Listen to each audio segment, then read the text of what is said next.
সবসময় নিজে বলতে চায়, কারুর কথা শুনতে চায় না।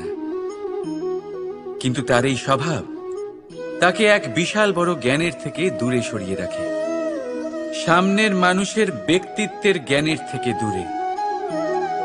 তাই যদি আপনি কাউকে চিনতে চান, কাউকে বুঝতে চান, তাকে থামাবেন না, শুধু বলতে দিন। কারণ একজন ব্যক্তির ব্যক্তিত্ব লুকিয়ে থাকে তার কথার মধ্যে, আর তার আসল পরিচয় লুকিয়ে থাকে তার শব্দের পেছনে। বলতে দিন, আস্তে আস্তে আপনি সব বুঝতে পারবেন। এটাই তফাৎ হলো একজন সাধারণ মানব আর একজন মহামানবের মধ্যে। এক যে কাউকে বলতে দেয় না, আর এক যে সবার কথা শুনে। তাহলে সিদ্ধান্ত আপনার, আপনি কি সাধারণ হতে চান না অসাধারণ? কারণ এই ভবিষ্যৎ আপনার। রাধা রাধা। ভাগ্য আর কর্ম, এই দুই এমন শব্দ যাকে ঘিরে সমগ্র সংসার। কেউ বলে আমার ভাগ্যে এটা ছিল না, যা পেলে আমার জীবন অন্যরকম হতো। কেউ বলে আমার গত জন্মের কর্ম নিশ্চয়ই এমন ছিল, যে কারণে এই জন্মে এরকম ভাগ্য পেয়েছি আমি। এই সব বাদ দিন আর একবার শান্ত চিত্তে ভাবুন। আপনি বুঝতে পারবেন যে ভাগ্য আর কর্ম এই দুই এই জন্মের। তফাৎ শুধুমাত্র এটাই যে যদি ভাগ্যের কথা বলা হয়, তাহলে আপনি এই ভাগ্যের থেকে যত বেশি আশা করবেন তত বেশি নিরাশ হবেন আপনি। কারণ এই আশা আপনাকে কর্ম করা থেকে আটকায়। যদি কথা বলা হয় কর্মের, তাহলে নিজের কর্মের প্রতি যত বিশ্বাস রাখবেন তত বেশি সফলতা আপনার কাছে আসবে। তাই একটা কথা মনে রাখবেন, ভাগ্য আপনার কর্ম নির্ধারণ করে না, কিন্তু আপনার কর্ম আপনার ভাগ্যকে অবশ্যই নির্ধারণ করে। রাধা রাধা। ভাগ্য, কত সুন্দর শব্দ এই ভাগ্য। কিন্তু যতটা সুন্দর, ঠিক ততটাই রহস্যময় এই শব্দ। কখন কি হবে কেউ জানে না। লোকে বলে যে ভাগ্যে যা লেখা আছে তার চেয়ে বেশি কিছুই পাওয়া যায় না, তার চেয়ে কমও কিছুই পাওয়া যায় না। নিয়তির যা রচনা তা কখনো মোছা যায় না। কিন্তু কেউ এইটা বোঝে না যে নিয়তি আপনার কর্মের দ্বারা বদলায়। যদি আপনি শুভ চিন্তা করেন, শুভ কর্ম করেন, তাহলে নিয়তি আপনার সাথে খারাপ কিছু হতেই দেবে না। কখনো আকাশে পাখিদের দেখুন, তারা কখনো ভাগ্যের উপর নির্ভরশীল হয় না। যতই ঝড় আসুক, যতই তীব্র হাওয়া দিক, ঘুরতে থাকে, একটা জিনিস জড়ো করে নিজের সৌভাগ্য, নিজের বাসা নিজেই তৈরি করে। নিজের সন্তানের জন্ম দেয়, তাকে লালন পালন করে, নিজেই তাকে উড়তে শেখায়, কখনোই ভাগ্যের উপরে নির্ভরশীল হয় না সে। এই বিষয়টা আমাদেরও শিখতে হবে। তাই মনে রাখবেন, আপনার ভাগ্য নিয়তির লিখন নয়।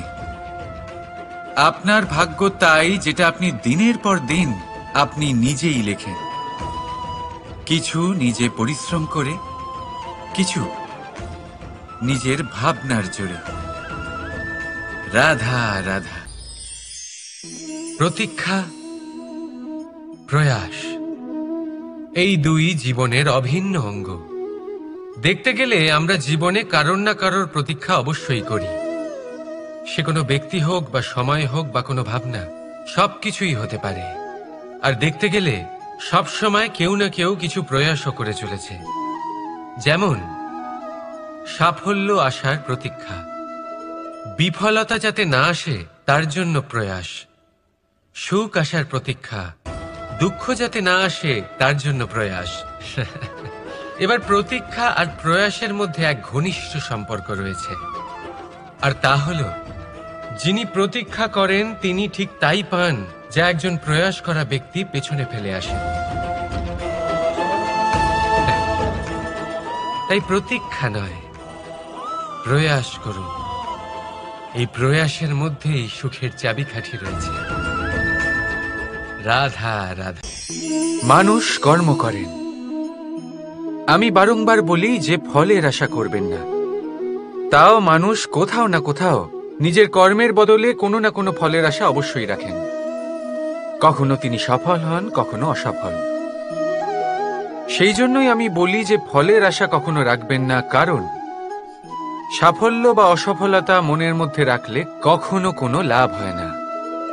যদি সাফল্য মনের মধ্যে রাখেন তাহলে অহংকার জন্ম নেবে। যদি অসফলতা মনের মধ্যে রাখেন তাহলে এক হীনমন্যতায় আপনি ভুগবেন, যা দিয়ে কোনো শুভকর্ম হবে না। সেই জন্য শুধুই কর্ম করে যান, কর্মেই মগ্ন থাকুন। আর আসুন আমার সাথে ভালোবেসে বলুন, রাধা রাধা। এই সংসারে আলোর উৎস কি? সূর্য। এই সংসারে মিষ্টি জলের উৎস কি? নদী। এই সংসারে উচ্চতার প্রতীক কি হয়? হিমালয় পর্বত। আমরাও জীবনে এরকমই হতে চাই, সূর্যের মতো তেজস্বী হতে চাই, নদীর মতো পূজনীয় হতে চাই, হিমালয় পর্বতের মতো উচ্চতা লাভ করতে চাই। সব ঠিক আছে, কিন্তু তার জন্য আমরা কাজ কি করি? যদি এরকম আমরা হতে চাই তাহলে সবার আগে সূর্যের মতো নিজেকে উজ্জ্বল করুন। সূর্যের সব থেকে বেশি আলো নিজের অন্তরে থাকে। নদীর মতো নিজের পথ নিজেই তৈরি করুন। পাথরের সাথে ধাক্কা খাওয়ার পরেও থেমে না যাওয়া শিখুন। হিমালয় পর্বতের মতো উচ্চতা লাভ করতে হলে সেটার মতো অটল থাকতে শিখুন। একটা কথা অবশ্যই মনে রাখবেন, নিজেকে জ্বালাবেন তবেই সংসারকে আলোকিত করতে পারবেন। রাধা রাধা। বন্ধু আর শত্রু প্রত্যেকের জীবনের একটা বড় অংশ এর উপরে নির্ভরশীল হয়ে থাকে। আপনার জীবনে সফলতা আর অসফলতাও এর উপরে নির্ভরশীল। কিন্তু এই বন্ধু এবং শত্রুদের খুঁজে পাওয়ার জন্য আপনাদের বাইরে যাওয়ার প্রয়োজন নেই, কারণ এরা স্বয়ং আপনার ভেতরেই আছে। আপনি যদি বিনম্র থাকেন, যদি আপনি নিরন্তর প্রয়াস করতে পারেন, তাহলে আপনার কোনো বন্ধুর প্রয়োজন নেই। যদি আপনার মধ্যে অহংকার থাকে, যদি প্রতি কথায় আপনার মধ্যে ক্রোধ উৎপন্ন হয়, তাহলে আপনার শত্রুর কোনো প্রয়োজনই নেই। নিজের অন্তরের এই বন্ধু ও শত্রুকে চিনুন, আর আমার সাথে ভালোবেসে বলুন, রাধা রাধা। একে চিনতে পারলেন? একে কুঠার বলা হয়।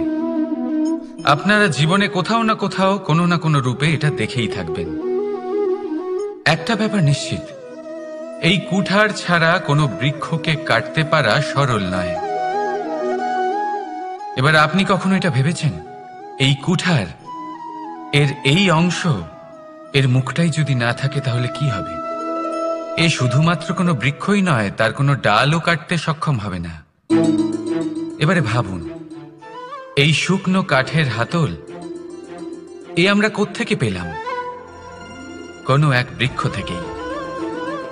সেই ডাল যাকে কেটে ফেলা হয়েছিল এক বৃক্ষকে কাটার জন্য, এই ডালই শস্ত্ররূপে প্রস্তুত।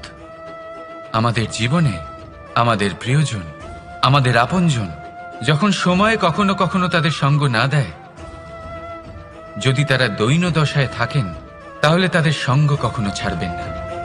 ওনাদের প্রয়োজন শুধুমাত্র মনোবল। তা তাদের দিন, তাদের সাহায্য করা আপনার কর্তব্য।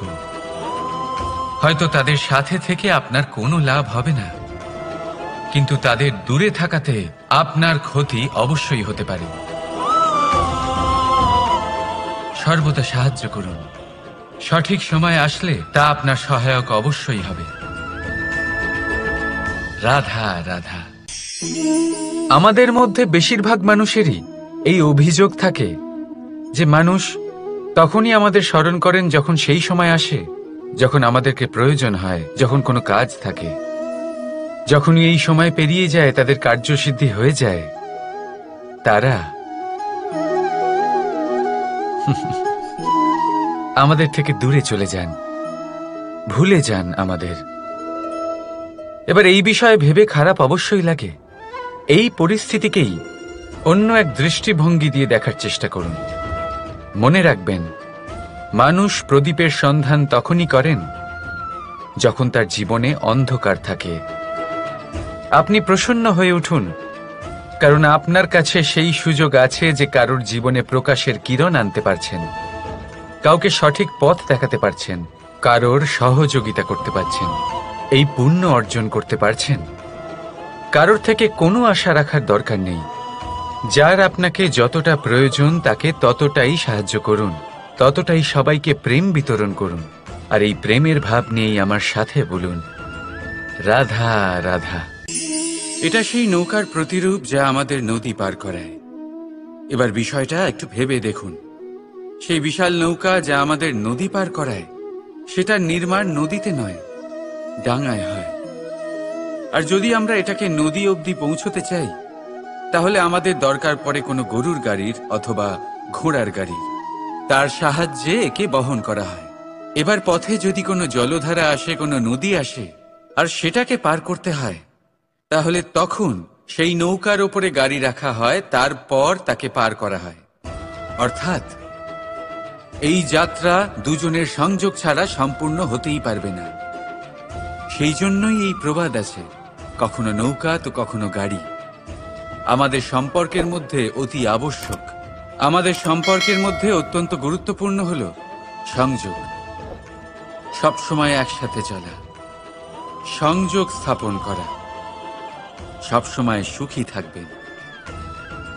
রাধা রাধা। পুস্তক, পুস্তক থেকে আমরা কি না শিখতে পারি। জ্ঞান হোক, বিজ্ঞান হোক, ইতিহাস হোক, সব শিখতে পারি। কথায় আছে, একটা ভালো পুস্তক, একটা ভালো গ্রন্থ পাওয়া তা 100 ভালো বন্ধু পাওয়ার সমান। কিন্তু যদি একটা ভালো বন্ধু পাওয়া যায়, তাহলে তা গোটা গ্রন্থাগারের সমতুল্য। সে আপনাকে কর্মের বিষয়ে জ্ঞান দেয়, সাফল্যের রসায়ন শিক্ষা দেয়। সে আপনাকে ইতিহাসে অমর করে রাখবে। শুধু তাই নয়, সে আপনাকে শুধু পথই দেখাবে না, সেই পথে আপনার সাথে সঙ্গী হয়ে চলবে সে।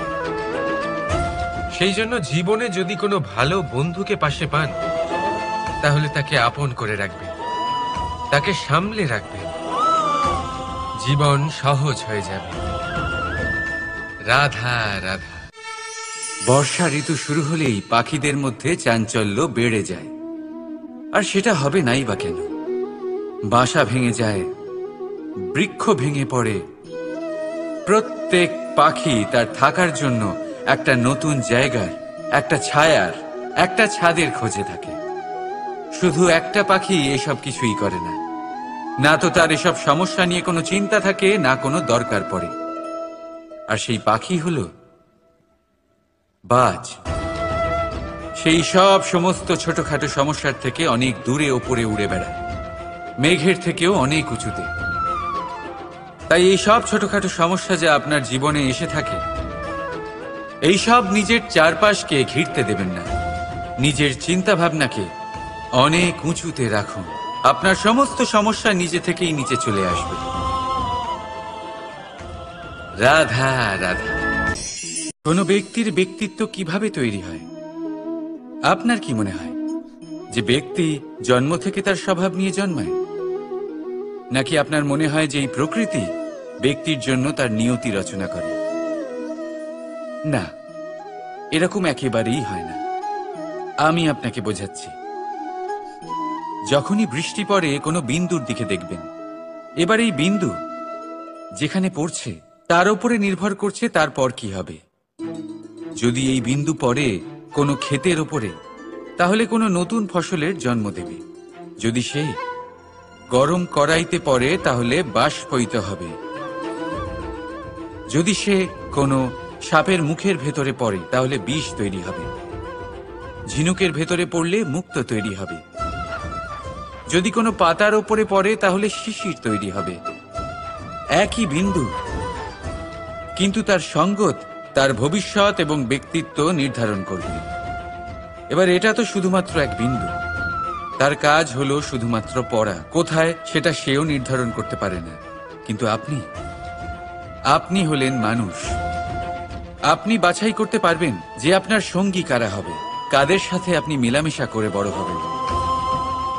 তাই তা ভালোভাবে করুন, কারণ এই নির্বাচন আপনার হাতে, কারণ এই জীবন আপনার, ভবিষ্যৎ আপনার। এবার আপনি মহান হতে চান কি না তার নির্ণয় আপনাকেই করতে হবে।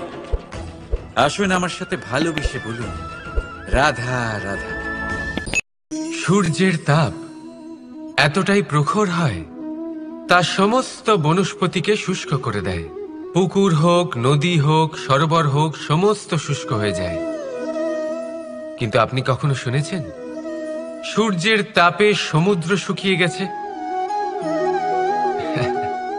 এমন কখনোই হয় না। আর এর পেছনেই লুকিয়ে রয়েছে এক অমূল্য জীবনের শিক্ষা। সমুদ্রের মতো নিজেকে ধৈর্যশীল করে তুললে, নিজেকে সংযমী করে তুললে, সূর্যের তাপ আপনার কোনো ক্ষতি করতে পারবে না। আপনার অন্তর থেকে সেই তাপ বাষ্পায়িত হয়ে মেঘ তৈরি হয়ে সূর্যকে ঢেকে দেবে, আর তারপর হবে শুধু সাফল্যের বৃষ্টি।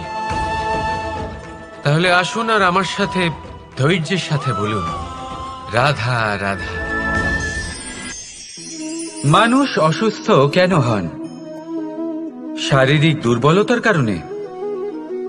না, মানুষ অসুস্থ হন তার মানসিকতার কারণে, তার বিবেকের কারণে, তার কর্মের কারণে, তার ক্রোধের কারণে। আর যখন কেউ সুস্থ হন, ঠিক হয়ে যান, তার মানে এটা নয় যে শুধু ওষুধের জন্য তিনি সুস্থ হয়েছেন। না, এটা কারোর তার প্রতি প্রেমের প্রভাব, বিশ্বাসের প্রভাব, সম্বলের প্রভাব। শুধুমাত্র ওষুধ দিয়ে কিছুই হয় না। যদি মনে প্রেম থাকে, বিবেক থাকে, বিশ্বাস থাকে, সম্বল থাকে, তবেই সেই ওষুধ কাজ করতে পারে। তাই মনে রাখবেন, এই জীবন হলো অত্যন্ত ছোট। মনে প্রেম ভাব রাখুন, মিত্রতা করুন, শত্রুতা নয়, ভালোবাসুন, বিদ্বেষ নয়। আর এই ভালোবাসার সাথেই বলুন, রাধা রাধা। মানুষ জীবনে সব সময় চিন্তা করে, ভাবতে থাকে যে তার জীবনে কতই না সমস্যা। তারপরে নিজের আশেপাশে দেখে আর ভাবে যে সবাই কত প্রসন্ন, শুধু আমার জীবনেই সমস্যা আছে। কিন্তু বিষয়টা তা নয়। শুধু প্রত্যেক ব্যক্তিরই নয়, প্রত্যেক প্রাণীরও জীবনে সমস্যা আছে। এবার মানুষ একটা পাখিকে দেখে এটাই ভাবে যে এদের জীবন কতটা সহজ। কোনো দেশেরই সীমারেখা এদের ওপর লাগু হয় না। কোথায় থাকবে সেই নিয়েও কোনো ভাবনা নেই, কত শান্তির জীবন এদের। তারপর সে একটা পিঁপড়েকে দেখে আর এটা ভাবে, কি অসাধারণ, এদের তো সারা জীবনই মাটির উপরেই অতিবাহিত হয়, খাবারটাও মাটিতেই পেয়ে যায়, কি শান্তির জীবন এদের। কিন্তু যখন কোনো ঝড় আসে, তখন সবার আগে সেই পাখির বাসাটাই ঝড়ে ভেঙে যায়। এই পাখি যে শাখাতেই গিয়ে বসে পড়ুক, তাদের উপর সবসময় সংকট থাকে যে ওপর থেকে কোনো বড় পাখি এসে তাদের উপর প্রহার না করে, তারা নিজেদের প্রাণ না হারায়। আর যদি কথা বলি পিঁপড়েকে নিয়ে, এদের উপর সবসময় সংকট থাকে যে কোনোভাবে বাতাস বা জল এদের ভাসিয়ে না নিয়ে যায়, কোনো প্রাণী ওকে পা দিয়ে পিষে না দেয়, এই পিঁপড়ে পিষ্ট হয়ে না মারা যায়। দেখুন, সমস্যা প্রত্যেকের জীবনে রয়েছে, আর এই সমস্যা আসতেই থাকবে। এর অর্থ এটা নয় যে এই সমস্যার সম্মুখীন হওয়া যায় না, এর সমাধানও সম্ভব নয়। প্রত্যেক সমস্যার সমাধান অবশ্যই আছে, শুধু শান্ত মনে সেটা খুঁজে বের করতে হবে। তাহলে সেটাই করুন, প্রত্যেক সমস্যার সমাধান করতে থাকুন। যত সমাধান করবেন, জীবন আনন্দময় হয়ে উঠবে। যদি সমাধান না করেন, তাহলে আজীবন দুঃখই পেতে থাকবেন। আসুন আমার সাথে ভালোবেসে বলুন, রাধা রাধা। কর্ম, ধর্ম আর কর্তব্য, এই তিনটি একে অপরের সাথে জড়িত। আর অনেক সময় এই তিনটি পালন করতে করতে আমাদের সেই ব্যক্তির সামনে গিয়ে দাঁড়াতে হয়, তার বিরুদ্ধেই যেতে হয়, যাকে আমরা সব থেকে বেশি ভালোবাসি। কিন্তু সেইখানে এই যুদ্ধ কোনো ব্যক্তিগত যুদ্ধ থাকে না। এ হলো কর্ম, ধর্ম আর কর্তব্যের যুদ্ধ। এটা সরল নয়, অত্যন্ত কঠিন হয় তার সম্মুখীন হওয়া যাকে আমরা সব থেকে বেশি সম্মান করি। কিন্তু আমাদের তো আমাদের ধর্মের পথে চলতেই হবে, কারণ আমরা কর্মবদ্ধ, কর্তব্যবদ্ধ, আর এটাই করা উচিত। শুধু এটুকু মনে রাখবেন, যদি আপনার উদ্দেশ্য শুভ হয়, আপনার ভাবনা শুভ হয়, আপনি যদি কর্ম, ধর্ম আর কর্তব্যের পথে অগ্রসর হন, তাহলে এই প্রক্রিয়াতে যদি আপনাকে আপনার আরাধ্যেরও সামনে দাঁড়াতে হয়, তাহলেও আপনার কোনো ক্ষতি হবে না। তাহলে আসুন আর আমার সাথে ভালোবেসে বলুন, রাধা রাধা। সাথী। সাথী এই শব্দটির ব্যাখ্যা কে কিভাবে করে? মিত্র, সখা, বন্ধু। কিন্তু অর্থ একটাই, তিনি যিনি আপনার সঙ্গী হন আর তিনি যার সাথী আপনি হন। এবার সব থেকে বড় প্রশ্ন হলো এটাই যে তিনি কে হতে পারেন যাকে আপনি আপনার সাথী বলে মেনে নিতে পারেন, নিজের সখা, নিজের মিত্র, নিজের বন্ধু মেনে নিতে পারেন। আপনার সাথী হলেন তিনি যিনি দুঃখের সময় আপনার পাশে থাকবেন, আপনার হাত ধরে থাকবেন।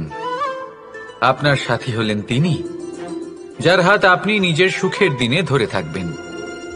সেই সাথীরই হাত ধরুন যিনি দুঃখে সবসময় আপনাকে সাহায্য করার জন্য তৎপর হয়ে থাকেন, আপনার পাশে থাকেন, আর যাকে সুখের দিনে আপনি আপনার সাথে রাখতে পারেন। আর যখন আপনার সাথে আপনার এই সাথী থাকবে, তখন আপনি এটা বুঝবেন যে যখন জীবনে দুঃখ আসে, তখন এই দুঃখ কমে যায়, সবার মধ্যে ভাগ হয়ে যায়। আর যদি তখন সুখ আসে, তাহলে সেটা সবার উপস্থিতিতে আরো বেড়ে যায়। এটাই হলো প্রেম, এটাই হলো ভালোবাসা, এটাই হলো সঙ্গ, যেমন সম্পর্ক আমার আর রাধার মাঝে। তাহলে আসুন আর আমার সাথে ভালোবেসে বলুন, রাধা রাধা। মানুষ এক অত্যন্ত বিচিত্র প্রাণী। পরিকল্পনা করে, ষড়যন্ত্র করে, প্রচেষ্টা করে, কাউকে পরাজিত করার চেষ্টাও করে। সাপকে একটা দড়ি মনে করে হাতে চেপে ধরার চেষ্টা করে, কিন্তু একটা কথা বুঝতেই পারে না, সময়ের এই সাপ, এটা হাতে চেপে ধরাই যায় না। আর আপনি যা করবেন তা আবার ফিরে আসবে আপনারই সামনে। দেখুন, এতে কিছুই যায় আসে না যে আপনি কুম্ভকারের পুত্র নাকি কৃষ্ণের পুত্র। যদি আপনি অনুচিত কর্ম করেন, তাহলে আপনার সাথেও অনুচিতই হবে। অশুভ কর্ম করলে আপনার সাথেও অশুভই হবে। কুরু বংশ অত্যন্ত মহান বংশ ছিল। এই কুরু বংশ কি হলো তার সাথে? একটা গোটা বংশ বয়ে গেল, কারণ ওনাদের উদ্দেশ্য অশুভ ছিল। অন্যদিকে 5 জন বনবাসী পাণ্ডব মহাভারত বিজয়ী হলেন, কারণ তাদের উদ্দেশ্য শুভ ছিল। তাই মনে রাখবেন, শুভ অগ্নি প্রজ্বলিত করবেন, শুভ তাপ সঞ্চার হবে। অশুভ অগ্নি প্রজ্বলিত করবেন, নরকেই জ্বলতে হবে। তাহলে আসুন আর আমার সাথে ভালোবেসে বলুন, রাধা রাধা। জীবনে এমন কিছু কাজ রয়েছে যা আপনাকে একাই করতে হয়, আর এমন কিছু কাজ রয়েছে যা আপনাকে একসাথে মিলে করতে হয়, একজোট হয়ে, সঙ্গবদ্ধ হয়ে। এবার সঙ্গবদ্ধ বলতে কি বোঝাতে চাইছি? আমি তাদের কথা বলছি না যারা বাস্তবিকভাবে একে অপরের সাথে কাজ করেন। আমি তাদের কথা বলছি যারা একে অপরের থেকে দূরে থেকেও একে অপরকে বিশ্বাস করেন। আমি আগেও বলেছিলাম, সমস্ত বিশ্বের আশা বিশ্বাসেই বসবাস করে, তাই না? তাই যেখানে সমস্ত বিশ্ব আছে, সমস্ত সংসার আছে, সেইখানেই বিশ্বাস রয়েছে। তাই আপনার আশেপাশে এমন দল সঙ্গবদ্ধ করুন যাদের আপনার উপর বিশ্বাস আছে আর যাদেরকে আপনি বিশ্বাস করতে পারেন। তাহলে আসুন আর আমার সাথে ভালোবেসে বলুন, রাধা রাধা। আমরা যে মানুষকে চাই, যাকে আমরা ভালোবাসি, তাকে একটা উপহার অবশ্যই দিতে চাই। এমন এক উপহার যা ওনার ভালো লাগবে, যা শ্রেষ্ঠ হবে, অতি প্রিয় হবে, বহুমূল্য হবে, বা বলতে পারেন মূল্যবান হবে। তাই আমরা কি করি? আমরা বাজারে যাই, তার জন্য স্বর্ণ, আভূষণ, হিরে, মুক্ত এইসব নিয়ে আসি। কিন্তু এটাই কি সর্বশ্রেষ্ঠ উপহার? কখনোই না। সর্বশ্রেষ্ঠ উপহার হলো স্বাধীনতা, তাকে নিজের মনের মতো বাঁচার স্বাধীনতা। যদি আপনি কাউকে স্বাধীনতা না দিতে পারেন, তাহলে সে কোথাও না কোথাও বন্দী হয়ে যায়, তার বিকাশ কোথাও না কোথাও আটকে যায়। কিন্তু যদি আপনি কাউকে স্বাধীনতা দিতে পারেন, তাহলে আপনি দেখবেন ও সমস্ত সংসারকে, এই জীবনকে নিজের দৃষ্টিভঙ্গি দিয়ে দেখবে, বুঝবে যে কোনটা হলো উচিত আর কোনটা হলো অনুচিত। আর এটাই হলো সর্বশ্রেষ্ঠ। আর এবার যদি কাউকে স্বাধীনতার মাধ্যমে এত বড় একটা শক্তি দিতে পারেন, তাহলে আপনি আমাকে বলুন, এর থেকে বড় উপহার আর কি হতে পারে? আসুন আর আমার সাথে ভালোবেসে বলুন, রাধা রাধা। পিতা আর পুত্রের সম্পর্ক অত্যন্ত মধুর হয়ে থাকে। পিতা স্বপ্ন দেখেন, তাকে পূর্ণ করার সকল সম্ভাব্য চেষ্টা করেন, কিন্তু তাও অনেক সময় ওনার স্বপ্ন অপূর্ণ থেকে যায়। তখন পিতা ভাবেন যে স্বপ্ন উনি পূর্ণ করতে পারেননি, ওনার সন্তান তা অবশ্যই পূরণ করবে। যে স্থানে উনি কখনো পৌঁছতে পারেননি, সেই স্থানে ওনার পুত্র অবশ্যই পৌঁছবে। পিতা নিজের সন্তানের ভবিষ্যৎ নিয়ে সেই স্বপ্ন দেখেন, আর যখন সেই সন্তান সামনে এগোতে থাকে, তখন তার দুঃখ হয় না, বরং গর্ব হয়। ওনার ভালো লাগে এটা দেখে যে ওনার সন্তান অনেক উন্নতি করছে। কিন্তু যখন সন্তান নিজের অভিভাবকের শক্তি দেখে, তার যশ দেখে হিংসা করতে থাকে, সমস্যা সেইখানেই শুরু হয়। সেই জন্য সকল সন্তানকে এটা মনে রাখতে হবে, দেখুন, পুত্র হবার সুবাদে, এক সন্তান হবার সুবাদে, এটা হলো আপনার অধিকার যে আপনি আপনার পিতার থেকে বেশি উন্নতি করবেন। আপনার পিতাও এটাই চান, কিন্তু সুস্থভাবে এটা করুন। একটা রেখা টেনে নিন, যাতে আপনি তাতে এগোতে পারেন, আর আপনার পিতার তাতে গর্ববোধ হয়, আর সেই বিষয়ে দুঃখ না হয় যে আমার সন্তান আমাকেই ছোট করার চেষ্টা করছে। ইতিহাস সাক্ষী রয়েছে, যে মানুষ অন্য কাউকে ছোট করার চেষ্টা করেছেন, সেই মানুষই ছোট হয়ে গেছেন। আর আমার মনে হয় না আপনি এটা চান, কারণ কোনো একদিন আপনিও কারোর পিতা হবেন। আসুন আমার সাথে ভালোবেসে বলুন, রাধা রাধা। প্রেম এই সংসারে এসেছিল এই সংসারকে প্রেমের শিক্ষা দেওয়ার জন্য, এই জীবনের সুখের অনুভূতি আসলে কি তা শেখানোর জন্য। কিন্তু যদি সত্যি কথা বলি, তো আমি নিজেই প্রতিদিন প্রেমের নতুন নতুন স্বরূপ দেখতে পাই, প্রেমের একটা নতুন অনুভূতি প্রত্যেক নতুন দিনে। আর তার কারণ হলো এই প্রেম অনন্ত, এ হলো দৈব। প্রেম হলো এই সংসারের সব থেকে বড় ঢাল এবং সব থেকে বড় অস্ত্র। এই প্রেম ছাড়া না কোনো ন্যায় হয়, আর না কোনো শাস্ত্র, না জীবন আছে, আর না অন্ত। এবার যদি এই প্রেম মনের মধ্যে বাস করতে শুরু করে,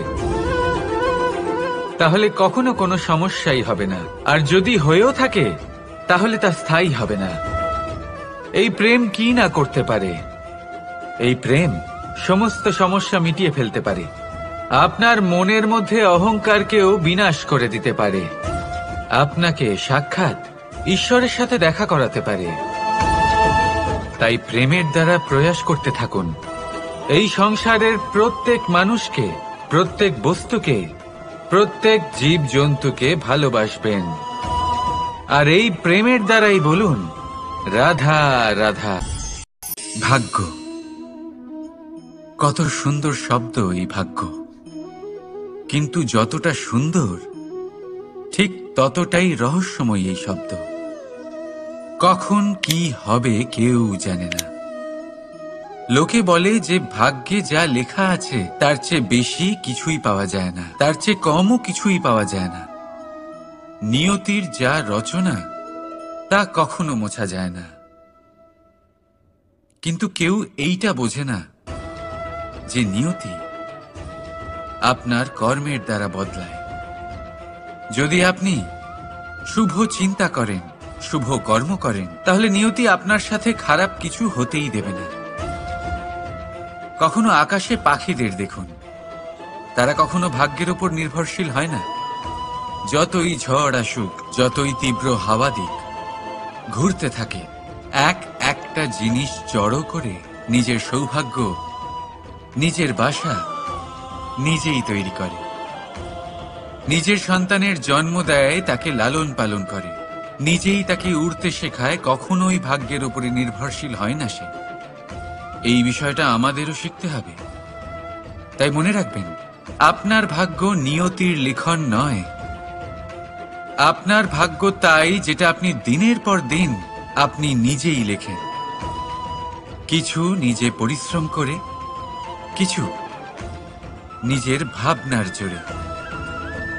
রাধা রাধা। মানুষের স্বভাব হলো যে সে সবসময় নিজে বলতে চায়, কারুর কথা শুনতে চায় না। কিন্তু তার এই স্বভাব তাকে এক বিশাল বড় জ্ঞানের থেকে দূরে সরিয়ে রাখে, সামনের মানুষের ব্যক্তিত্বের জ্ঞানের থেকে দূরে। তাই যদি আপনি কাউকে চিনতে চান, কাউকে বুঝতে চান, তাকে থামাবেন না, শুধু বলতে দিন। কারণ একজন ব্যক্তির ব্যক্তিত্ব লুকিয়ে থাকে তার কথার মধ্যে, আর তার আসল পরিচয় লুকিয়ে থাকে তার শব্দের পেছনে। বলতে দিন, আস্তে আস্তে আপনি সব বুঝতে পারবেন। এটাই তফাৎ হলো একজন সাধারণ মানব আর একজন মহামানবের মধ্যে। এক যে কাউকে বলতে দেয় না, আর এক যে সবার কথা শুনে। তাহলে সিদ্ধান্ত আপনার, আপনি কি সাধারণ হতে চান না অসাধারণ? কারণ এই ভবিষ্যৎ আপনার। রাধা রাধা। ভাগ্য আর কর্ম, এই দুই এমন শব্দ যাকে ঘিরে সমগ্র সংসার। কেউ বলে আমার ভাগ্যে এটা ছিল না, যা পেলে আমার জীবন অন্যরকম হতো। কেউ বলে আমার গত জন্মের কর্ম নিশ্চয়ই এমন ছিল, যে কারণে এই জন্মে এরকম ভাগ্য পেয়েছি আমি। এই সব বাদ দিন আর একবার শান্ত চিত্তে ভাবুন। আপনি বুঝতে পারবেন যে ভাগ্য আর কর্ম এই দুই এই জন্মের। তফাৎ শুধুমাত্র এটাই যে যদি ভাগ্যের কথা বলা হয়, তাহলে আপনি এই ভাগ্যের থেকে যত বেশি আশা করবেন তত বেশি নিরাশ হবেন আপনি। কারণ এই আশা আপনাকে কর্ম করা থেকে আটকায়। যদি কথা বলা হয় কর্মের, তাহলে নিজের কর্মের প্রতি যত বিশ্বাস রাখবেন তত বেশি সফলতা আপনার কাছে আসবে। তাই একটা কথা মনে রাখবেন, ভাগ্য আপনার কর্ম নির্ধারণ করে না, কিন্তু আপনার কর্ম আপনার ভাগ্যকে অবশ্যই নির্ধারণ করে। রাধা রাধা। এই সংসারে আলোর উৎস কি? সূর্য। এই সংসারে মিষ্টি জলের উৎস কি? নদী। এই সংসারে উচ্চতার প্রতীক কি হয়? হিমালয় পর্বত। আমরাও জীবনে এরকমই হতে চাই। সূর্যের মতো তেজস্বী হতে চাই, নদীর মতো পূজনীয় হতে চাই, হিমালয় পর্বতের মতো উচ্চতা লাভ করতে চাই। সব ঠিক আছে, কিন্তু তার জন্য আমরা কাজ কি করি? যদি এরকম আমরা হতে চাই, তাহলে সবার আগে সূর্যের মতো নিজেকে উজ্জ্বল করুন। সূর্যের সব থেকে বেশি আলো নিজের অন্তরে থাকে। নদীর মতো নিজের পথ নিজেই তৈরি করুন। পাথরের সাথে ধাক্কা খাওয়ার পরেও থেমে না যাওয়া শিখুন। হিমালয় পর্বতের মতো উচ্চতা লাভ করতে হলে সেটার মতো অটল থাকতে শিখুন। একটা কথা অবশ্যই মনে রাখবেন, নিজেকে জ্বালাবেন তবেই সংসারকে আলোকিত করতে পারবেন। রাধা রাধা। প্রতীক্ষা, প্রয়াস, এই দুই জীবনের অভিন্ন অঙ্গ। দেখতে গেলে আমরা জীবনে কারোর না কারোর প্রতীক্ষা অবশ্যই করি। সে কোনো ব্যক্তি হোক বা সময় হোক বা কোনো ভাবনা, সবকিছুই হতে পারে। আর দেখতে গেলে সব সময় কেউ না কেউ কিছু প্রয়াসও করে চলেছে। যেমন সাফল্য আসার প্রতীক্ষা, বিফলতা যাতে না আসে তার জন্য প্রয়াস, সুখ আসার প্রতীক্ষা, দুঃখ যাতে না আসে তার জন্য প্রয়াস। এবার প্রতীক্ষা আর প্রয়াসের মধ্যে এক ঘনিষ্ঠ সম্পর্ক রয়েছে, আর তা হল যিনি প্রতীক্ষা করেন তিনি ঠিক তাই পান যা একজন প্রয়াস করা ব্যক্তি পেছনে ফেলে আসেন। তাই প্রতীক্ষা নয়, প্রয়াস করুন। এই প্রয়াসের মধ্যেই সুখের চাবিকাঠি রয়েছে। রাধা রাধা। মানুষ কর্ম করেন। আমি বারংবার বলি যে ফলের আশা করবেন না। তাও মানুষ কোথাও না কোথাও নিজের কর্মের বদলে কোনো না কোনো ফলের আশা অবশ্যই রাখেন। কখনো তিনি সফল হন, কখনো অসফল। সেই জন্যই আমি বলি যে ফলের আশা কখনো রাখবেন না, কারণ সাফল্য বা অসফলতা মনের মধ্যে রাখলে কখনো কোনো লাভ হয় না। যদি সাফল্য মনের মধ্যে রাখেন তাহলে অহংকার জন্ম নেবে। যদি অসফলতা মনের মধ্যে রাখেন তাহলে এক হীনমন্যতায় আপনি ভুগবেন, যা দিয়ে কোনো শুভকর্ম হবে না। সেই জন্য শুধুই কর্ম করে যান, কর্মেই মগ্ন থাকুন। আর আসুন আমার সাথে ভালোবেসে বলুন, রাধা রাধা। বন্ধু আর শত্রু, প্রত্যেকের জীবনের একটা বড় অংশ এর উপরে নির্ভরশীল হয়ে থাকে। আপনার জীবনের সফলতা আর অসফলতাও এর উপরে নির্ভরশীল। কিন্তু এই বন্ধু এবং শত্রুদের খুঁজে পাওয়ার জন্য আপনাদের বাইরে যাওয়ার প্রয়োজন নেই, কারণ এরা স্বয়ং আপনার ভেতরেই আছে। আপনি যদি বিনম্র থাকেন, যদি আপনি নিরন্তর প্রয়াস করতে পারেন, তাহলে আপনার কোনো বন্ধুর প্রয়োজন নেই। যদি আপনার মধ্যে অহংকার থাকে, যদি প্রতি কথায় আপনার মধ্যে ক্রোধ উৎপন্ন হয়, তাহলে আপনার শত্রুর কোনো প্রয়োজনই নেই। নিজের অন্তরের এই বন্ধু ও শত্রুকে চিনুন, আর আমার সাথে ভালোবেসে বলুন, রাধা রাধা। একে চিনতে পারলেন? একে কুঠার বলা হয়। আপনারা জীবনে কোথাও না কোথাও কোনো না কোনো রূপে এটা দেখেই থাকবেন। একটা ব্যাপার নিশ্চিত, এই কুঠার ছাড়া কোনো বৃক্ষকে কাটতে পারা সরল নয়।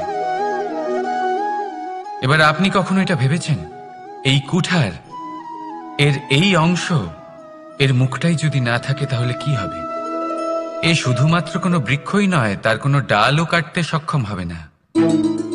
এবারে ভাবুন, এই শুকনো কাঠের হাতল এ আমরা কোত্থেকে পেলাম?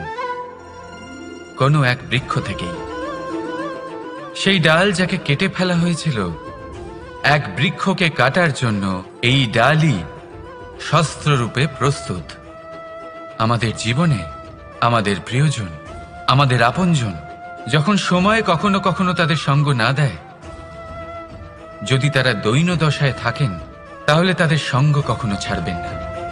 ওনাদের প্রয়োজন শুধুমাত্র মনোবল, তা তাদের দিন। তাদের সাহায্য করা আপনার কর্তব্য।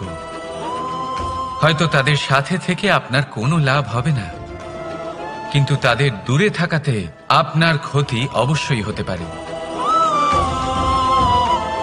সর্বদা সাহায্য করুন। সঠিক সময় আসলে তা আপনার সহায়ক অবশ্যই হবে। রাধা রাধা। আমাদের মধ্যে বেশিরভাগ মানুষেরই এই অভিযোগ থাকে যে মানুষ তখনই আমাদের স্মরণ করেন যখন সেই সময় আসে যখন আমাদেরকে প্রয়োজন হয়, যখন কোনো কাজ থাকে। যখনই এই সময় পেরিয়ে যায়, তাদের কার্যসিদ্ধি হয়ে যায়, তারা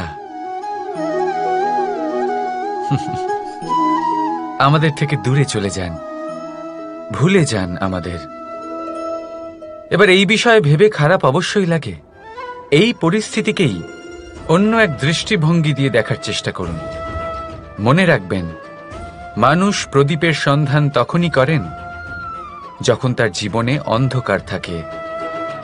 আপনি প্রসন্ন হয়ে উঠুন, কারণ আপনার কাছে সেই সুযোগ আছে যে কারোর জীবনে প্রকাশের কিরণ আনতে পারছেন, কাউকে সঠিক পথ দেখাতে পারছেন, কারোর সহযোগিতা করতে পারছেন, এই পুণ্য অর্জন করতে পারছেন। কারোর থেকে কোনো আশা রাখার দরকার নেই। যার আপনাকে যতটা প্রয়োজন তাকে ততটাই সাহায্য করুন, ততটাই সবাইকে প্রেম বিতরণ করুন। আর এই প্রেমের ভাব নিয়েই আমার সাথে বলুন, রাধা রাধা।